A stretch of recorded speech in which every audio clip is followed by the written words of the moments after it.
Aujourd'hui, c'est un jour que l'histoire n'oubliera pas. Un jour de silence sacré et de peur silencieuse.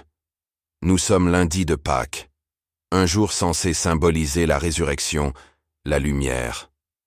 Mais aujourd'hui, le monde s'est figé. Le pape n'est plus. Alors que les cloches des églises sonnent encore l'espoir, Rome se tait.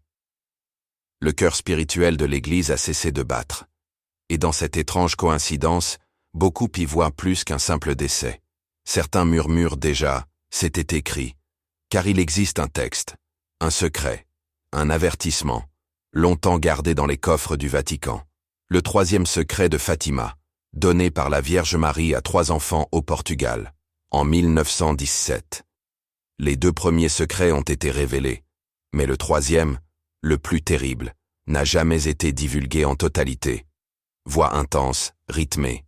Des chercheurs, des religieux, des anciens cardinaux ont longtemps soupçonné que ce secret parlait de la chute de Rome, de la mort d'un pape et de la Troisième Guerre mondiale.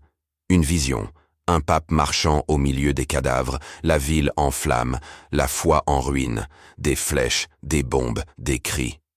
Et derrière tout ça, le silence de Dieu. Aujourd'hui, alors que le pape s'est éteint un lundi de Pâques, alors que les tensions mondiales frémissent aux frontières, que les puissances s'arment, que les prophéties se croisent, certains se demandent, sommes-nous à l'aube d'un effondrement prophétique? Le Vatican ne dira rien, les puissants détourneront les regards, mais les signes sont là, dans les silences, les dates, les morts et les secrets jamais dévoilés. Fatima avait prévenu, le monde n'a pas écouté. Alors maintenant, ce n'est plus une question de croyance, mais de temps. Rimberio Studio vous invite à réfléchir, à chercher, à lire, à ne pas vous endormir dans l'illusion. Abonnez-vous, car les vérités que l'on cache, nous allons les raconter, une par une.